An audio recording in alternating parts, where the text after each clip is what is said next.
All right, Parshas Terumah. The topic today is taking turns versus knowing your place. What do I mean by that? Let's learn a very interesting halacha that's not well known.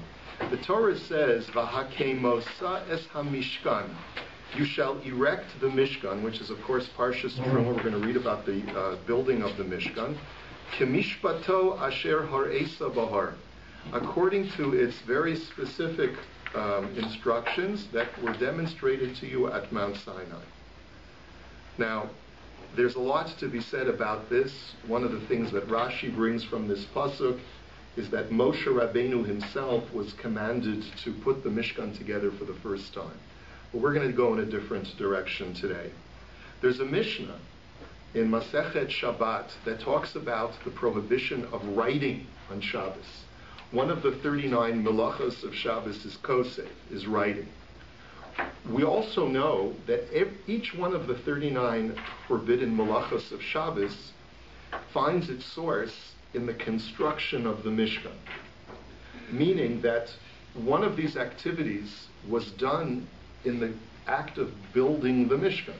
So if the Torah says you're not allowed to plant on Shabbos, it's because herbs were planted in order to harvest dye to be able to dye the fabrics and tapestries to build the Mishkan. Or, and so forth, carrying and fire and all of these other things all find their basis in those activities that were utilized in order to build the Mishkan. One of those examples is kosef. So the Mishnah writes, HaKosef shtei osios, if a person writes two letters, bein biyamino, bein bismolo, whether he uses his right hand or his left hand, bein mishem echad, bein mishnei shemos, whether it's the two letters are part of the same word or two separate words, bein mishnei samimonios, two different kinds of alphabet or two different kinds of symbols, b'chol lashon chayav. Rabbi Yossi adds to that and he says, not only have you done the malacha by writing two letters, lo chiyavu shtei osios elo mishum roshen shekacha yukosum al karshei hamishkan leida ezo ben zugo. What kind of writing was done in the Mishkan? They used to make markings on the beams of the Mishkan so that when they would disassemble the Mishkan, you would know which beam went where. Did you ever build a sukkah? Well, we get the old art of marking which beam goes where comes from the building of the Mishkan. So it's a very ancient practice, okay?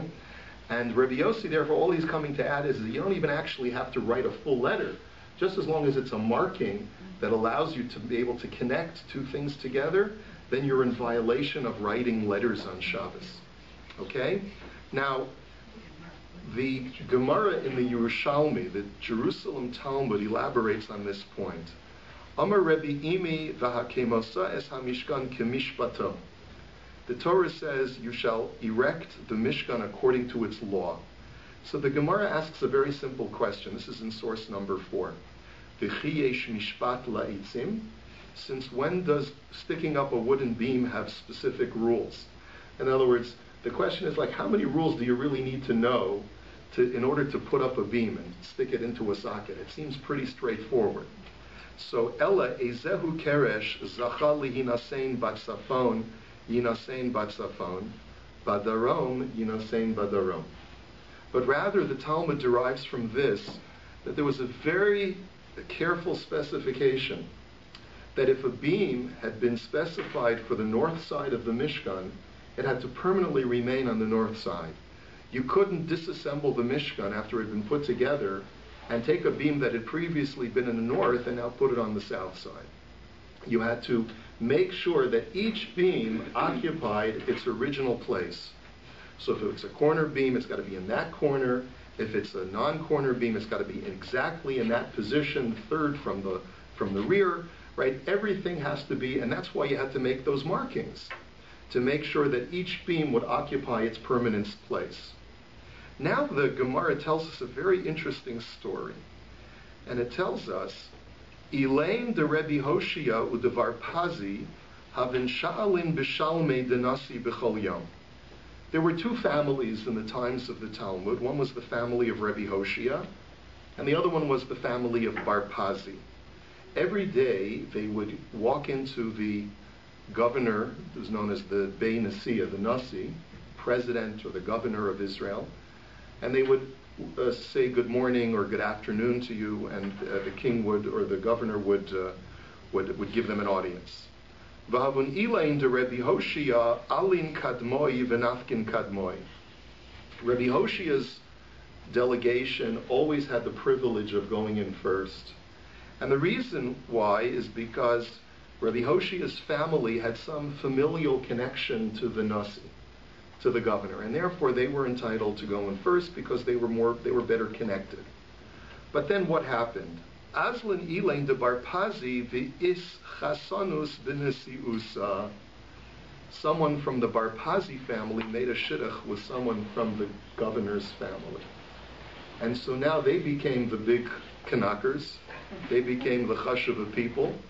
And so now Bar Pazi is saying, hey, wait, Bar Hoshea family, why should you always go in first? We're now important. We have yichus now also.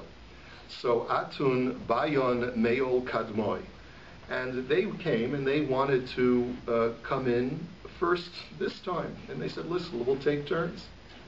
So Ishta'alas la Rebbe Imi.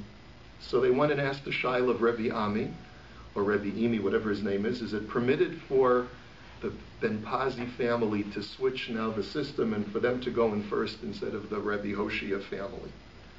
Amar lon Rebbe Imi v'hakemoses hamishkan kemishpatos. Rebbe Imi said, well, let's look at the pasuk. What does it say?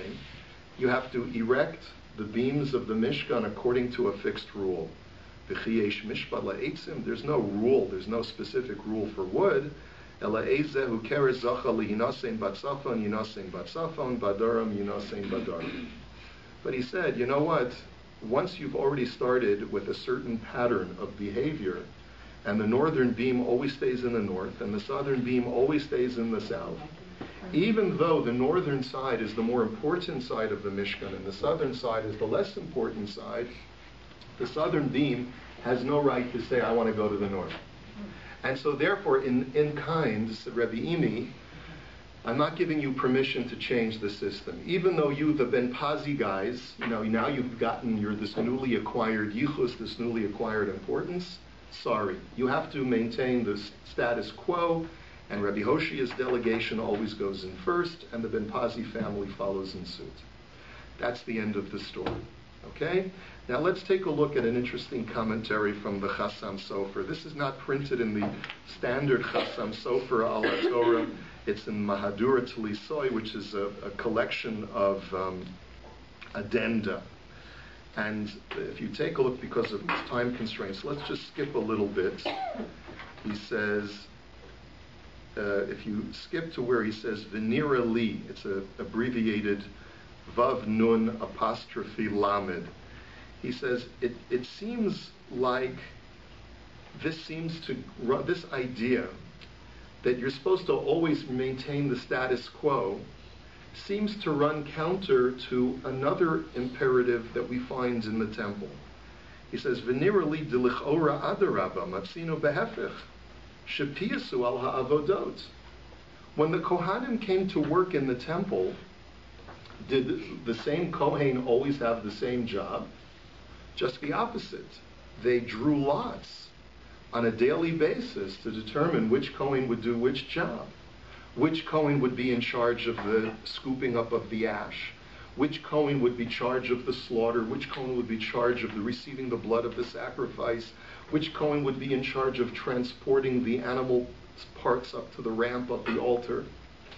There was a lot of activity, and they drew lots to see which Kohen would offer the ketores, which Kohen would get to do which work. V'amar shuli maseches sukkah, mi shehikriv parim hayom lo yakriv lamachar kedei sheyizke kol echad b'chol ha'inyanim shel kedusha. And if anything, the Gemara seems to indicate that just the opposite was the desired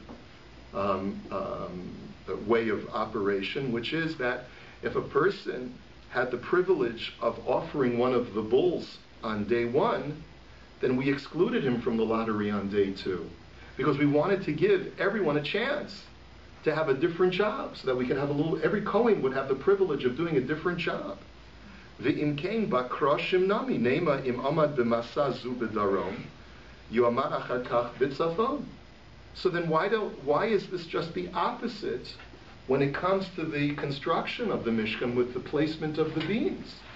If anything, if Derech Eretz dictates that you should rotate to give everyone a chance to have their share in doing the privileged work, why not rotate the beams to allow the less fortunate southern beams to once in a while get to be part of the northern side?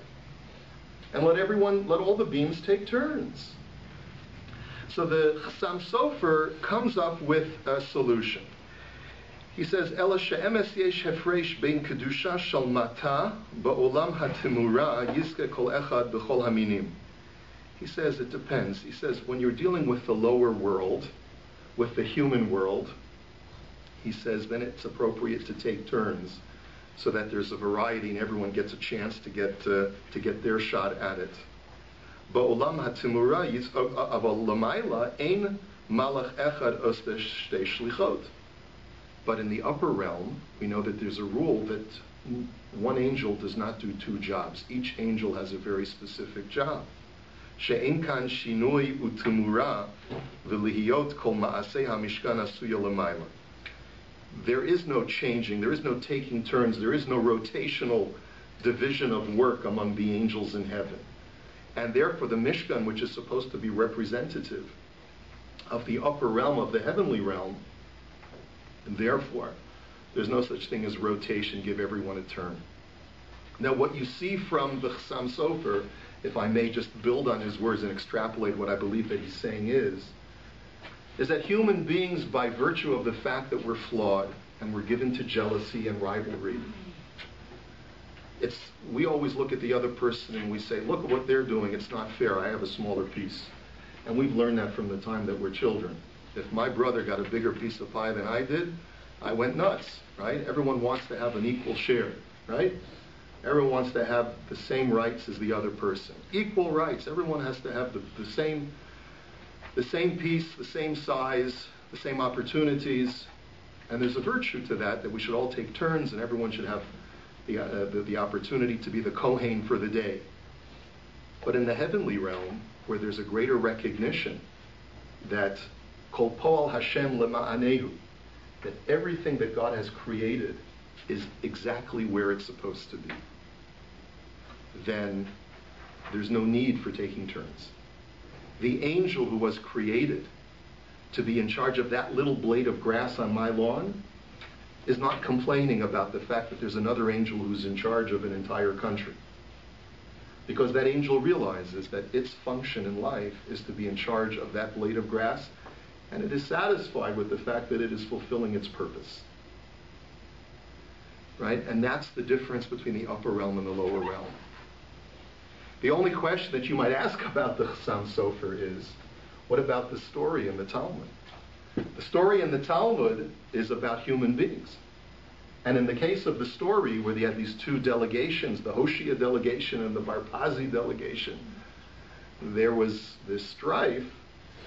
And the Barpazi delegation says, we want to have a fair share, and they're human beings.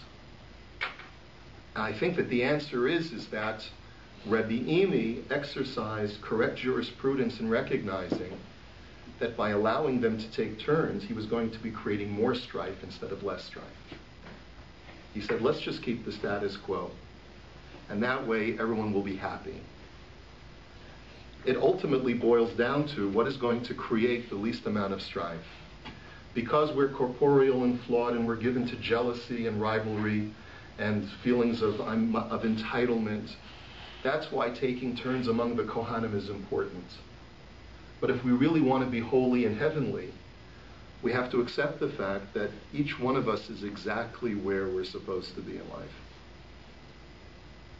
And if we can have that kind of vision about the universe, like the Kurashim, like the beams in the Mishkan, what a beautiful place this world would be.